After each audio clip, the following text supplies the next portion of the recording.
अस्सलाम वालेकुम दोस्तों, आज हम डिस्कस करेंगे इनकम टैक्स का नोटिस 111(1) क्या है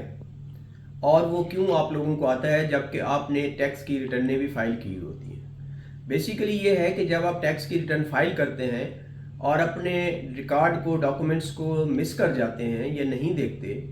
या कोई ऐसी चीज़ें होती हैं जो आपसे ओमिट हो जाती हैं और आपको समझ नहीं आ रही होती हैं, आपने फाइलर होना होता है और जल्दी से आप अपनी रिटर्न फाइल कर देते हैं। एफबीआर का अफसर जब चेक करता है अपने डाटे को जो उसके पास ऑनलाइन अवेलेबल होता है या थर्ड पार्टी इंफॉर्मेशन कहीं से भी आती है, उसको जब वो टैली करता है उसे पता चलता है कि आपने कुछ चीज़ें नहीं लिखी या कुछ चीज़ों की कंसीलमेंट की है। मिसाल के तौर पर आपने एक प्रॉपर्टी खरीदी, उस प्रॉपर्टी की वैल्यू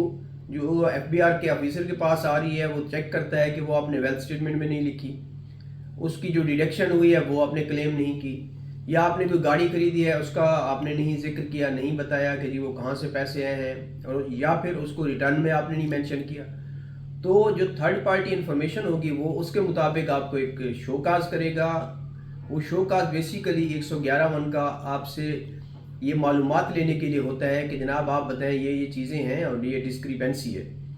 अगर आप चाहते हैं कि वो डिस्क्रिपेंसी यहीं पर ख़त्म हो जाए और केस आगे ना चले, तो उसकी एक रीज़नेबल कोई इन्फॉर्मेशन जो उनके पास है और आपने जो अपनी रिटर्न में ज़ाहिर की हुई है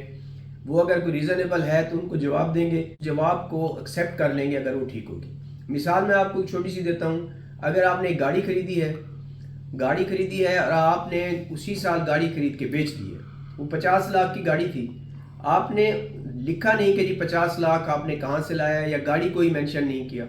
सिर्फ आपने उसकी डिडक्शन को मेंशन किया है कि जनाब ये मेरा टैक्स कटा है, तो ऑफिसर आपसे पूछेगा कि आपने गाड़ी ज़ाहिर क्यों नहीं की, तो वो 50 लाख आपने कहाँ से लिया, कैसे आया, या आपकी रिटर्न में क्यों नहीं है। तो आपका एक सेटिस्फैक्ट्री जवाब ये हो सकता है कि सर हमने उसी साल वो चीज़ परचेज की थी और उसी साल सेल आउट कर दी,